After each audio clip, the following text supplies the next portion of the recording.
love to offer a giveaway session with me, a 60-minute future self session. If you would like to be entered to win a 60-minute creative visualization session with Auti, please post a comment below the video and include the projector emoji somewhere in the comment, okay? And you can copy and paste it. It'll be in the title of this video, the projector emoji. You can just put the projector and your name, or you can put the projector emoji with any comment, and you will be entered to win.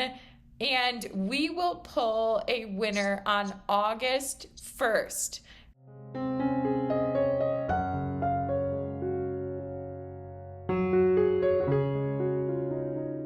Hello, you beautiful things. Welcome back to the channel. I am delighted to welcome on our June guest, Auti. Today, Auti and I are going to discuss the projector type in human design. I know you've all been waiting. I know you've all been waiting to hear about this one, the best type, projectors. So Auti is a 3/5 projector with single definition and self-projected authority. And she is absolutely amazing. I've been blessed to know her for a few years now, and she's an excellent representative of what a projector can be. So, Auti, welcome, welcome, welcome. I thought maybe you could start today by just telling us just a little bit about yourself and who you are. Sure, thank you, Maya Joy. Honored to be here with you and all of your guests. I am a Californian born and raised, so I'm here on the West Coast. I have, I don't even know where to start. I mean, there's so many things in my journey, from my corporate career in leadership, a little bit about my professional background there. I've been in coaching and executive development, and I have just really enjoyed this last few years of diving into learning more about myself, learning more about how to understand people and relationships. And so that's what I'm all about these days. And what do you like to do in your free time, Auti? Okay, thank you for that question. You know, I've been learning to enjoy relaxation, so going to the park and just taking a book or, a little journal or something and just relaxing in the sunshine. I love comedy shows. I do love stand-up comedy. I like improv. So anything that's just about relaxation or fun and play and creativity. Those are some of my favorite things. And enjoying her beautiful environment. Auti lives in the best place in the world, right next to the ocean, right next to mountains, right next to grocery stores. Yes. It's true. The blessings of our earthly lives. Okay, but let's get into it today. Let's talk about the projector type. So, projectors account for about 1/5 of our human population, about the same as clairsentient individuals or empaths, which I think is more than a little bit of a synchronicity, but it's about 1 out of every 5 people. Now, projectors are sort of the most variable type in all of human design in terms of the ways that the chart can manifest. So what it means in technical language is that a projector has an undefined sacral center, no sacral definition like a manifestor, and unlike a manifestor, they have no motor center to the throat center. So they're not necessarily here for that abracadabra energy where they speak things into being. What they are here for is seeing things deeply. They are here to observe how energy is being used and to help guide all of us in better using energy and showing us ways to do things more efficiently. I always feel like projectors are like from the future, and I really actually, if time travel is a thing, I think projector souls have come from the future, because they actually do see the way to a better world, whether it's in systems of education, food systems, health systems. They see how things can be done better, and typically, in my experience, they actually do see what is coming in the future. They see how things will be. And their role now is to guide humanity toward that future way of being, toward that higher way of being. They're here to advance society. And I think of that quote, and I think this is an important quote for projectors to keep in mind, but when the student is ready, the teacher arrives. And like all the projectors all across the world are waiting for the student to be ready. Like they're waiting for us to be ready for their incredible wisdom. And their wisdom is so advanced and so deep. You know, projectors are really meant to go deep into their topic of interest, that an average person may not be ready for the power of the information that they have to share. And so their life, the life of a healthy projector, is meant to operate based on invitations, where the student invites them to share when they're ready. And projector types really thrive one-on-one, going deep with others. They have this amazing ability to hold space for others, to see others, and to help others succeed. As a matter of fact, success is really the core hallmark of any projector. Both the success that happens personally, but also creating success for others that they're guiding. So if they're on track, they experience a lot of invitations and a lot of success. If they're off track, they can feel bitter, like they've accumulated all of this wisdom, but no one's asking. None of the students are ready. And that can be a frustrating thing. Projectors, because they don't have a defined sacral, have special needs for rest and rejuvenation, and they have energy that comes in cycles, kind of like the manifester. Overall, I said projectors are my favorite type, and they're just the most beautiful, amazing people with so much depth and so much patience as they wait to share their incredible life-changing, humanity-advancing knowledge. And I'm so glad for each and every projector that is here. And I'm so glad that Auti is here with us today. So today we're going to find out all about Auti and her projector journey. Now, Auti, when did you first sort of realize that you were different? I mean, that you were sort of one out of the five. That's a great question. I think I'm still realizing it day to day, because we live in a manifesting generator world is one way to say it. So growing up, I saw that hustle, work hard, grind, work long days, hours and hours, beyond exhaustion point type of lifestyle in my own family, my parents. And I think I realized pretty early on, like, I don't know that that's for me, or I don't think that's the best way, or I just immediately didn't resonate with that. So there was something there when I was little that I think I recognized early on that I can now reflect on. And then I've always been really intellectually curious and just even emotionally curious about people, meaning I wanted to understand people in such a deep way, and I could see beyond what someone was even able to share, maybe verbally, with me. So I feel, and back to that empaths statistic that you gave too, I don't think there's a surprise about that correlation too. If there's that many empaths, I'm sure many of them are projectors as well, because there's this ability, I think, of seeing deeply, feeling deeply into another person that came with the territory for me. So I think fairly early on. And then in terms of bigger picture life as an adult, I have to say I'm still learning what actually makes sense for me and my energy capacity and my battery and what rest looks like. I'm still on that journey, and it's been kind of eye-opening to see that, you know what, I can value myself and my gifts, and they're different than most people, and they're different than, you know, keeping up with someone else who isn't like me, but they can grind, they can keep going, they have endless battery, and I don't have to judge myself for that like I used to. Absolutely. You do not have to and should not. And to all our projector listeners out there, please do not judge yourself. You are exactly who you're meant to be. And self-acceptance and developing self-worth and self-confidence is a very important part of your journey.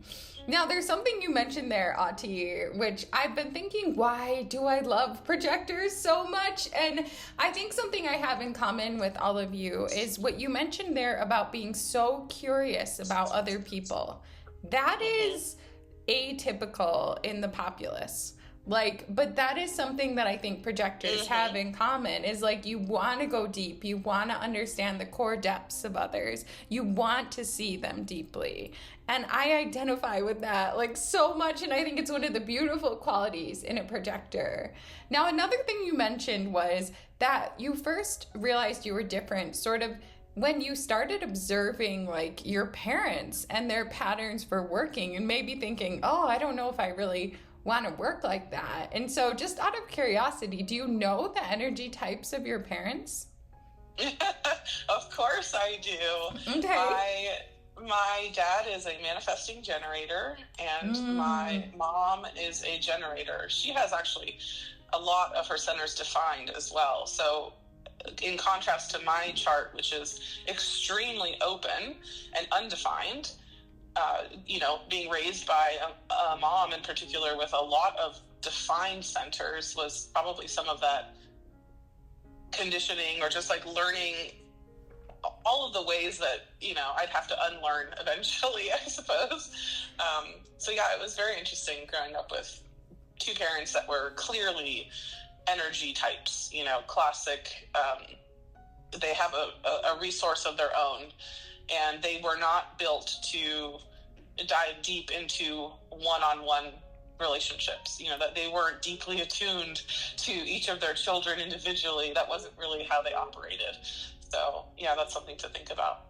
Yeah, wow, that sounds so intense. The manifesting generator, in my experience, has like the biggest, boldest sort of energy. And so I can only imagine being like a projector and being like, why don't I have this? You know, some days I feel it, some days I don't. And yes, Auti in her chart is very undefined. And like, I think having a mom that's got all these defined centers, like that must have felt like it was pushing on you a lot. Like there must have been a lot of pressure in the home. So, I'm so glad that you were guided to human design. I'm so glad that you started to find your way through the deconditioning process. And, you know, they say that deconditioning takes about 7 years. And, you know, for me personally at this point, I'm only about 3 years in. And I would say I've made progress, but there's still a long way to go. So all of us are deconditioning from that conditioning of our childhood. So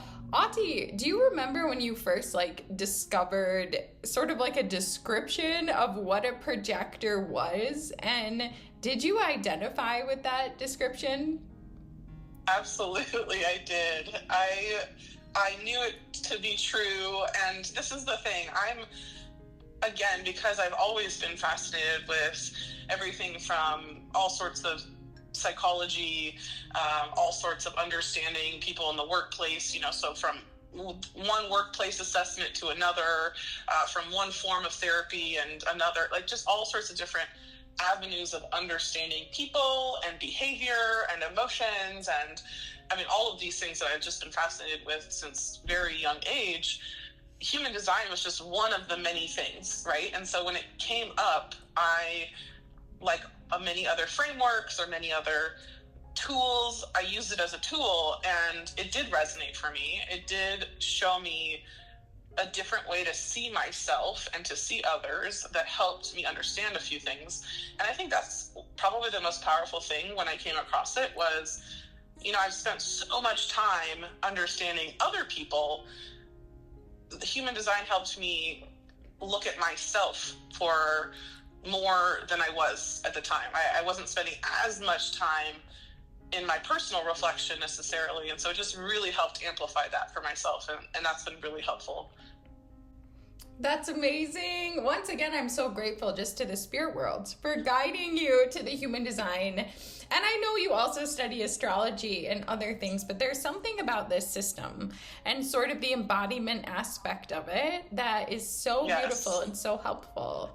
So when you first discovered being a projector, do you remember like what was taught? Like what really sort of comes to mind as like the hallmark of being a projector? Like if someone says, I'm a projector, what do you think? I'm giggling because one of the first things that it helped me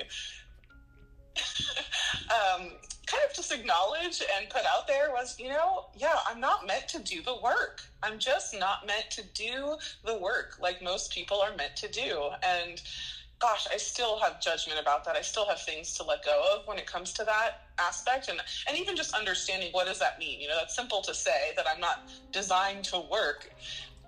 But of course I'm designed to work. I just need to work differently. I just need to use my energy to work differently. And so that's been probably the biggest thing, that kind of immediate recognition of, oh, I am not designed to do the work, the long hours, the grind, the building of all the things. I am designed to help others do it better. Others collaborate together, bring people to clarity. I have gifts in that. So it was helpful for me to acknowledge what I've already been able to see in myself as gifts, and then also to let go of some of the things that I was still judging myself for, of not having, as much energy in the tank, not having enough desire, I thought, to work so hard. Like I literally didn't want to. And I used to judge myself about not wanting to work in that way. And so it just really helped me to see that. And that was the immediate thing. Is that, it reminded me in childhood, I used to say growing up and talking about school and different things, what do you want to do with your life? The big questions of what do you want to do? I would say, I want to work part-time but get paid full-time. I literally used to say that. So, that's it. That's what projectors are meant to do. That's what you're meant to do. Mm-hmm. Work smarter, not harder. That's right. The advice for projector types. Like versus like, I'm just a regular generator. I want to work. I want to work all day, every day, and go to sleep at night and feel exhausted. I want that. I love that. So when Auti says she's not here to work, what she means is 9 to 5. Like she's not here to work 9 to 5. So projectors, I think, a thriving projector, they're very efficient with their work. Maybe 2 to 3 hours a day is about right. Like if they could design their life, because they are meant to have an impact, right, on this world, but not the grind. Absolutely. Not the 40-hour work week, that's for sure. And we kind of talked a little bit about it before.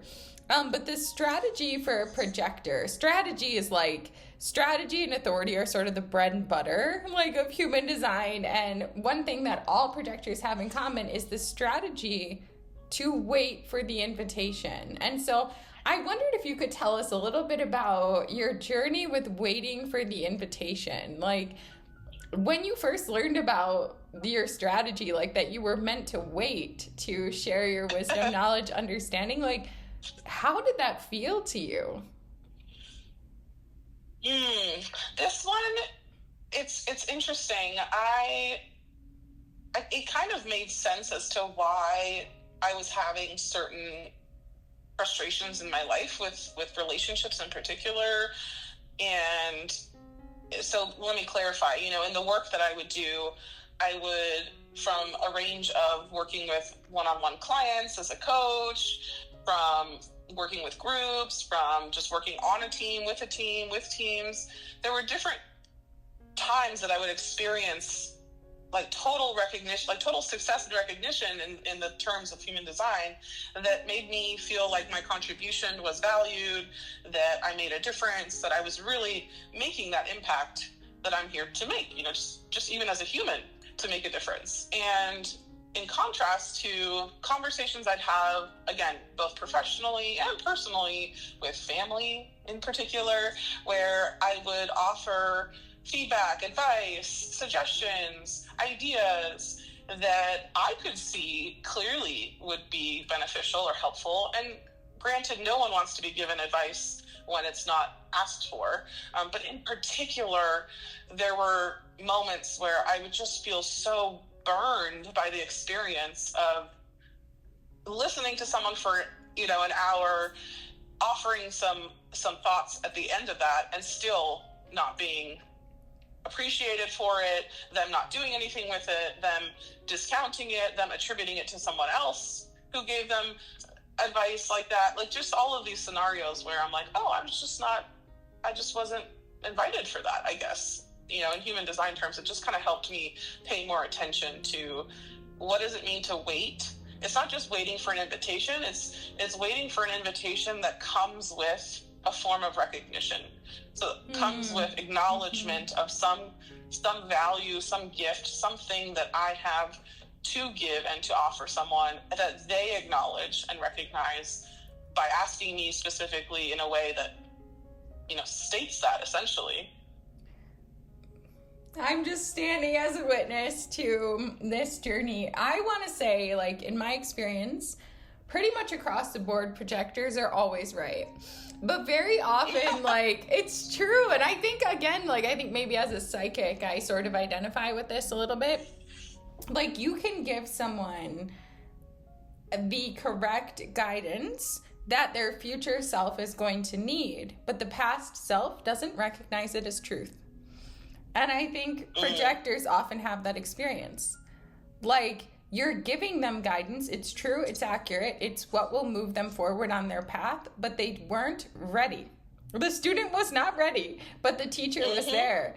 But that just sounds really painful. And it sounds like when you found out about the strategy to wait for the invitation, you sort of like back engineered your life, and you kind of thought back to all these moments of like, oh, I shared in that way, and it wasn't received. And I think what you said was really wise about the idea that, like, not only is it waiting for the invitation, but it's the invitation that comes with recognition. That, I think, is really core for staying in energetic alignment. And it sounds like with you, like, you really accepted that this was true for you, like, right away. Like, you heard, oh, I'm meant to wait for invitations, and it doesn't sound like you experienced a lot of resistance. Whereas, like, often when I talk to manifestors about informing, they're like, no. You know what I mean? Like, don't do that. I'm not going to do that. But for you, like, it sounds like you do wait for the invitation now. Is that true? Yes, you know, and again, I'm experimenting. This is my, you know, again, this is one tool of experimenting with how do I operate best in this life? You know, how do I use my energy wisely? How do I, you know, thrive? How do I live my fullest, highest version of life? So I'm still experimenting, and I'm still going to put my foot in my mouth, and I'm still going to exert energy and not feel appreciated and acknowledged and recognized, and then, okay, I just learned that I wasted energy there and I didn't need to do that, and okay, what can I do differently next time? So I don't know that it was an immediate, oh, I understand how to do it, but from a sense of, oh, I can already see where that's occurred in a way that shows me I could do things differently. That for sure, you know, because especially I work in the field of, you know, coaching and personal development, and so there's a immediate correlation to, even if someone has invited me and recognized me, there's still a nuance of, are they ready for what I have to say right now? And so there's a constant reading of that energy. I think, you know, there's a constant getting a sense of, are they saying something just to get along in the conversation? Are they actually a yes when they say, yes, I'd like to connect with you? Well, when I follow up, what happens, so there's just a lot of learning already in a lot of what I do. So I think that was kind of why that part didn't surprise me. And I've been experimenting with that piece, especially for bigger, relationships and bigger conversations, for sure. You said, I'm always reading energy, sussing out that other person. Yeah. Now, you may not realize how unique that is in the world. I mean, most people lack that capacity and ability to begin with. Like, even if they're trying to determine the readiness of another person to hear something, they don't have that ability. And so I think even just recognizing that that's a special ability as a projector is really key, and I just think, of course, like, oh my gosh, I love you guys so much. You are the guides, I guess. You're the incarnated guides in this world. And so that's not always an easy thing. But I'm glad, like, you're living the experiment. And I think to anyone out there who's listening, I mean, that is the core of human design. Even the founder of human design says it's an experiment and you should try it out. And the reason I'm here doing this interview today is because I've been trying it out and it's worked for me pretty much across the board, even the very nuanced aspects like digestion type and environments and the variables and those sorts of things. And it's wild that it works. But I think most projectors are really smart and you see that it does. Absolutely. And, I have to jump in there to say there's something to be said about the words that are in human design around the not self. I think that was helpful too as a check-in, and it still is, because so the not self, basically when we're not in alignment with how our energy, could ideally be operating, we become bitter as projectors, right? So the sense of bitterness, and when I think of bitterness, I think of,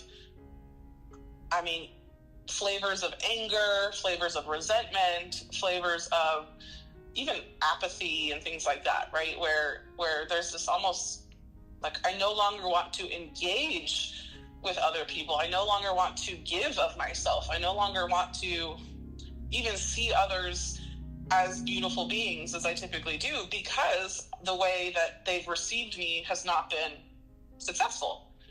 So I think there's something to be said about the not self and reflection around that, because I'm still looking at, where am I bitter? Where do I hold on to bitterness?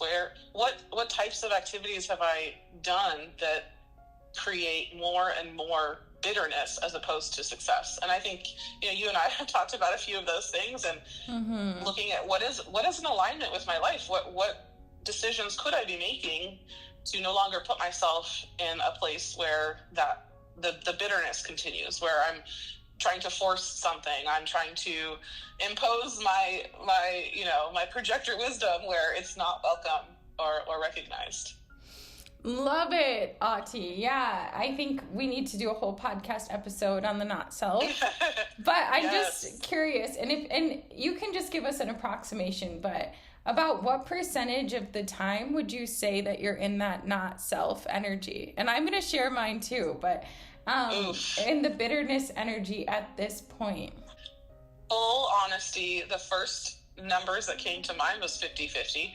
Okay. Because I am, I'm still learning, and I still live a lifestyle that isn't in alignment with a classic projector needing rest and not work. I work a 9 to 5 currently. And so making choices to shift out of that, understand what is the way out of that and into greater alignment with how I can operate and use my energy. So I still find myself, a little bit burnt out and bitter in ways that I know I won't always be. So yeah, I wouldn't even put it over the 50% mark at this point, because I know my life is going to look so different once I'm really fully living, toward that success signature. Amen. Yes, I find myself burnt out in ways I know I won't always be.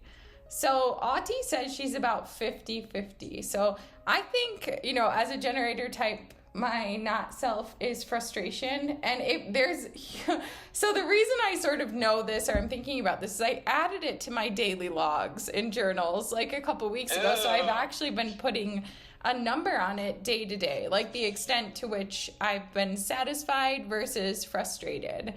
I would say I experience frustration about 20% of the time at this point, after working on it for a couple of years. But before like I started focusing on my human design, I was probably frustrated about 80% of the time. I didn't realize I didn't realize anything, you know? So the more that you focus on the not self as sort of like a compass, you know, saying, oh, okay, like, so I'm in my not self energy. Okay, let me turn in the other way. But it's been interesting to track the not self energy. And for me, I noticed like it tends to come on the same days of the week. It tends to come on the same time each day, and within similar contexts. And that doesn't mean it's always easy to stop doing those things or stop, you know, shifting. But I will say my body knows. And, you know, when I experience the frustration, or for a projector, the bitterness, there's huge wisdom in that about what's correct for you and what isn't. And this is like your own inbuilt, highly accurate guide for your journey. But the courage is in listening, and it causes us sometimes to have to face fears. You know, I think as a projector, like, you know, trying to find your way out of the 9 to 5, there's a lot of fear in that. And so I think compassion, self-compassion, I think is the way as we walk these paths. But I'm really glad that you brought up the not self, because I think that that's something that all of us think about. And I tend to focus on alignment, but not being aligned is a good way to find what alignment is. So bitterness is important for a projector. Now, I said the bread and butter of human design are strategy and authority. And so we talked about the strategy of waiting for an invitation. Within the projector sphere, there's a variety of different authorities. So you could have various different authority types. Many projectors are splenic, for example. But our beautiful Auti has what's called self-projected authority. And I was hoping that you could maybe tell us a little bit about what that is and what it's like for you. Yes, this is probably one of the parts of my chart that I'm most excited to continue exploring and experimenting with. And it has definitely some of the deeper needing to let things go, needing to unlearn certain things, needing to look at some of those fears like you just mentioned, because self-projected authority essentially means that, you know, in order to understand my own answers from within, I need to hear it in my voice and feel it in my voice and sense it in my voice. And so what does that mean? I'll give you a tangible example that I think really solidified it for some of the bigger decisions in life, like relationship, like a new job, like moving, you know, apartments and things like that. So this is where typically they say, you know, that your authority makes a difference. And now for me, I think I'm experimenting with day-to-day decisions as well. One decision that came up a couple of years ago was actually around a new job, and leaving a job that I had been in for many years was, you know, both successful in a lot of personal ways, professional ways. And so it was definitely one of those leap of faith moments to move on from that place. And I remember distinctly, I was working with a coach of mine, and she was listening to me consider moving on to another opportunity and who I'd be working with and what I'd be doing if I were to say yes to that. And she just reflected back to me of, you know, when you talk about that opportunity, you light up. Like you have this lighter energy, you are smiling, you know. So she reflected back to me, like, it sounds like in your voice, you're excited about it. And that's something you really want to experience. And And it totally just hit me because I was familiar with human design at that point, but I wasn't fully in my experiment. I wasn't fully like, oh, I'm thinking about it every day. And so it really kind of clicked of I had to talk it out enough to hear in my own voice the level of clarity that this was the decision I wanted to make. As opposed to saying no to an opportunity, which I could also give you an example of that, of getting to a no with a decision too. So you should give us an example. I would love to hear that. That. Yeah, I'll give you an example of something that might not seem too big, but I have a friend of mine who moved back to California, and she's looking to, make more connections here. And so she signed up for a volleyball class. And she was excited for her, and she invited me, right? Technically, she invited me, and she recognized me personally as a friend she'd want to do it with or whatever. But she, generally speaking, invited me to something like that and take this class with me. And I'm a learner. I'm excited. I love fun activities, So I went from being an immediate yes, not following any authority, not talking it out at all. and then I immediately went and I told her, I was like, well, you know what, I've been thinking, and I sent her a voice note, right? Because I'm trying to practice using my voice and understanding where I need to get to clarity with my voice. And so then I went from an immediate yes to, well, let me think about it. And then I talked it out on a voice note to her. And I was like, no, I don't think I want to at the end of that. And then I sent another voice note and I was like, you know what, never mind. I just signed up. And so I went back and forth, Maya Joy. And it was so funny to me how all I really needed to do was talk out enough to get to the place where the answer was actually no. The answer was, I don't want to do that right now. I don't need to do that right now. I don't have any full excitement about it other than spending time with my friend. And so what happened was I ended up signing up for the class in the middle of that messy, hadn't really fully made a decision yet. And then what happened with the class is that I was out of town for the first week. I was injured for the next 2 weeks. And then the fourth week, I was like, I'm not going to go the fourth week, the last week. I'm just not going to go. And so it didn't turn out to be the greatest decision or investment, but as an example of not using my talk it out, hearing the clarity in my own voice, authority to get to a decision that would have made sense to me at the end of the day of, no, it doesn't make sense right now, and I don't really want to do that, and been okay with that without judging myself or coming up with all the different reasons of why I should or shouldn't do something. So I hope that offers a little bit of a funny example, but it's definitely something I think about, and I know I needed to experiment with that one because we didn't talk about our profiles, but my 3-5 profile, that is a big experiment, and the line 3 is an experimenter. And so I thought that was a little bit of my trial and error at play. Oh, I'm so proud of you. I'm so proud of you for giving it a try. And, I have emotional authority, and I did a conscious experiment for 1 year, and I then extended it. Now I'm in year 2, and I'm still practicing it day to day, and it works. But the thing is, giving, and you kind of describe this too, as giving ourselves the time and space to make the decision, and overcoming those patterns of just logic. For you, there was some refinement here. You said it yourself, you're a big yes for the friend herself and time together, but the volleyball part was sort of a no, and the only way to know that was to kind of talk that out with your self-projected authority. Exactly.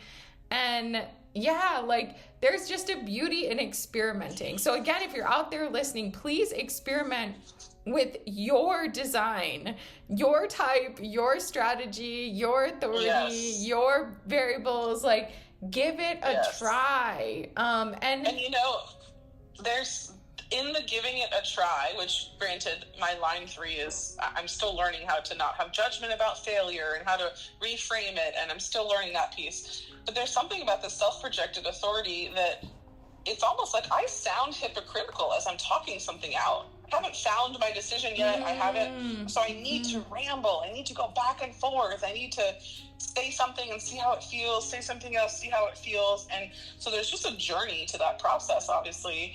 And there's nothing wrong with it. It's just gonna bring up some of the again, the conditioning around I should know exactly what it is, or what would they think and what would they do, and all the different things that feed into, you know, someone's decision process. I'm going through that verbally, and so it kind of can sound really, I mean, hypocritical or confusing, or like I don't know what I'm doing or what I'm thinking, you know, clearly. And so having trusted people to just listen is actually really important. And obviously that's my line of work just as much as it is something that I've used over the years, and coaches, advisors, you know, intuitive guides like yourself. And so it's just been again, another reflection of how important it is to provide that for myself, to give that to myself as something that I know I need. 100%. And as you were talking, there was something else I wanted to know that I think is really key here for all of us, which is being aware of our undefined centers. So I think giving yourself grace with a chart like yours, where almost all the centers are undefined, is the recognition that it can be difficult with self-projected authority to find a real sense of clarity in the presence of someone else who's got, you know, that defined G center or defined ego center, or, you know, their defined heart center, and they're like putting out all this passion energy or sacral energy for a specific thing. And if you're like standing right next to them in their aura, you're going to feel that, and you can confuse that as your own feelings. So I think for all of us, just being aware, what are our undefined energy centers? And when it comes to practicing our authority, maybe sometimes getting a little bit of space. Like you seem to find your way best when you were doing the voice notes, a little bit away from the friend's physical aura. And so I think for all of us, we just, again, live the experiment, see what works, see what brings us clarity. You know, I've been experimenting with my emotional wave. I have emotional authority, figuring out how long it lasts. And I realized I get one low day about every 7 to 10 days. I used to freak out and try to back engineer what caused it. Was it bad sleep? Did I eat something wrong? Was it a person? And then finally I realized nothing causes it. This is my wave. Like, no matter what I do, I'm gonna be in that dark, dark place about every 7 to 10 days. And that is just so helpful to know. Just so helpful to know. So I just love human design for what it gives us. And I was hoping, Auti, that you could give us like maybe a little human design nugget of your own as a wise projector. You mentioned like your parents being generators and kind of conditioning you to be a generator, really. I mean, I think that's what most parents do. So I'm curious, like, if you could have designed your own sort of childhood, or if you had or do have a projector child of your own, kind of what ways would you raise them differently? What is something you might do different? Ooh, what a fun question. So I could take this a lot of different ways. The first thing that comes to mind is to live your own design and experiment well. So spend the time to get in alignment with yourself. It doesn't mean you have to study human design for any length of time. It just means understand what works for you in a way that means you can honor that someone else would be different, especially your child. And there's a great quote around parenting that's essentially, you know, instead of looking to mold a child into something great as an adult, instead what you're really here to do is to help the child reveal themselves to the world, meaning uncover their gifts, like bring out all of their strengths, bring out their light. And so it doesn't mean mold them into what you think is the right way. It means, hey, how do they work? What do they need? Let me attune to their needs. Let me be present with them.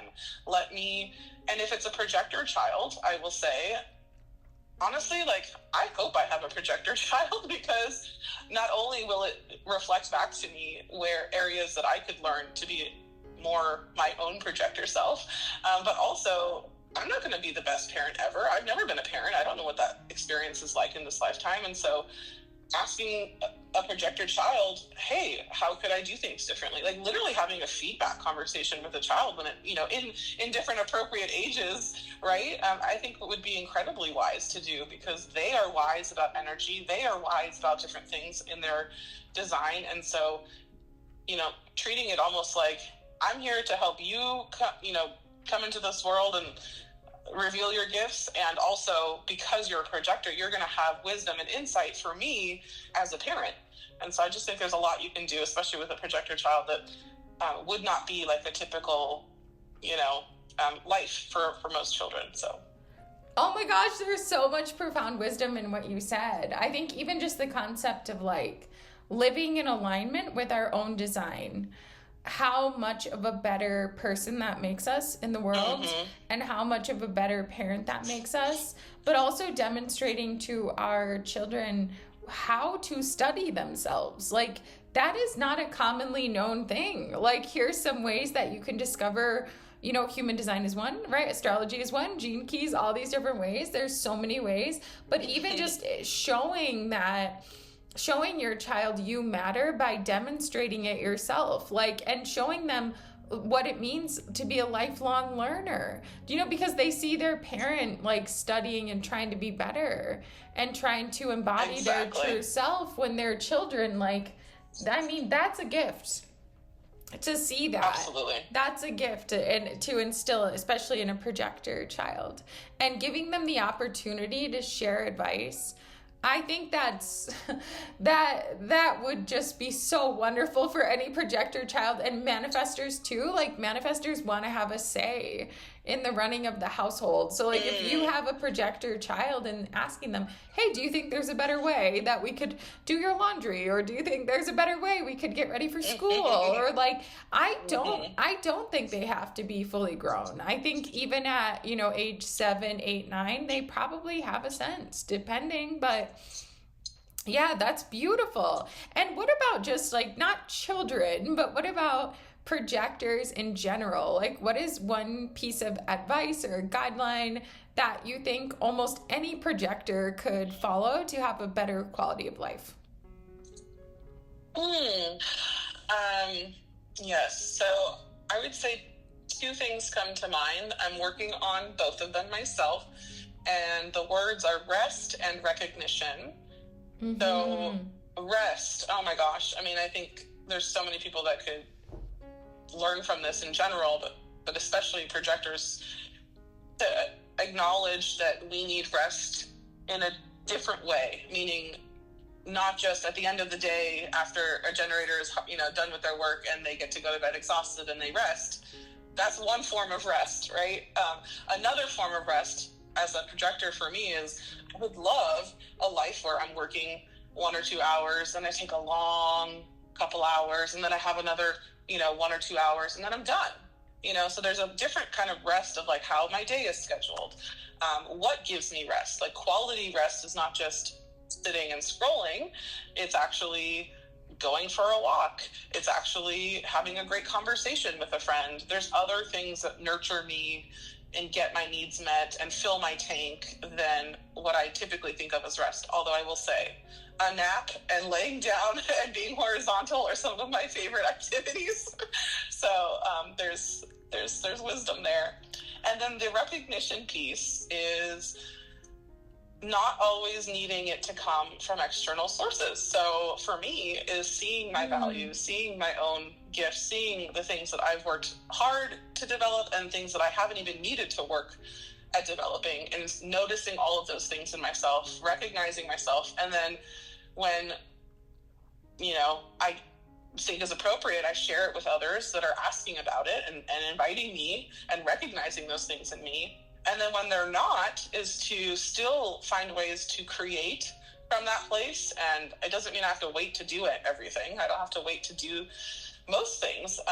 It's just a matter of when I want to interact with somebody or a group of people, there needs to be that invitation and recognition. So just learning to recognize myself in the meantime so that I'm still able to feel fulfilled and I'm creating meaningful things in my life, and that I don't need to, be beholden to somebody else external to me. I love that so so much. A projector who has learned how to recognize herself is unstoppable. And I think that's the deep work of a projector. True self-confidence, true self-worth, true self-recognition. Projectors are hardwired to be able to get the recognition from the world. So it's not a mistake that you're out there searching, because that's how you know what the world needs. Like, the only way to really know, you know, what people are craving and what they're ready for, like, and what is ready to be born into this world, is sort of see what people are asking for, what they're cheering for. You know, Barack Obama was and is a projector. And, you know, I think that he probably stood on stage and gave speeches, and then he noticed, oh, the crowd really cheers, you know, when I say this one thing. And that probably directed his campaign. And I think in a certain sense, that's the projector path. But if you're entirely reliant on the reaction of the audience, there'll be a lot of suffering. So Absolutely. It's sort of like a nutritional supplement, like learning to recognize yourself, like, and be that inner voice, develop that inner voice that lifts you up and validates you. I think that's really key for wellness of a projector. I love that. There's so much. You have this way of sharing this deep and powerful wisdom that comes across in the most casual words, but there's actually a lot to unpack. Like, there's a ton to unpack in this very short interview, and I don't know where the time has went, but it has just flown by today, Auti. It's been so good to have you on our little show today, and I know that out there in the world are going to be some souls that want to connect with you more. So if someone would like to connect with you, how can they do that? Yes. Well, first of all, thank you so much. It's been such a pleasure, and I could absolutely talk to you for hours and hours. I would love to offer a giveaway session with me, a 60-minute future self session, where I have a few creative visualization activities and exercises that I would do with somebody. And so I think you have a way of picking a winner that I'd love for you to share. And that's what we're going to be doing together. So excited to meet one of your lovely viewers. Yay! And Auti, just to be clear, you have an Instagram, right? That people can follow if they'd like to see you? I do. It's at Conscious Soul Coaching, and soul is SOL. Okay, so we will link that in the description box. If you love Auti, which I'm sure you do, then you ought to really enter our giveaway. I'm going to enter. Auti has this way of being able to see you, see what lights you up, and help you get clarity on what you would like to create for your future. It's amazing. It's amazing. So if you're welcome. If you would like to be entered to win a 60-minute creative visualization session with Auti, please post a comment below the video and include the projector emoji somewhere in the comment, okay? And you can copy and paste it. It'll be in the title of this video, the projector emoji. You can just put the projector and your name, or you can put the projector emoji with any comment, and you will be entered to win. And we will pull a winner on August 1st. So you've got a couple of weeks to enter the drawing, and I know God, source, the universe, the guides, and the angels are going to pick the very best winner who can benefit the most from Auti's amazing wisdom and her beautiful spirit. Oh, Auti, I'm so glad that we did this today. I know we can and will talk for hours. We will. There's so much to discover together. So this has been amazing. Thank you to all of you out there who have listened today. You guys are amazing. Thank you for spending your precious time with us. Many, many blessings to all of you, and namaste. Namaste. Bye.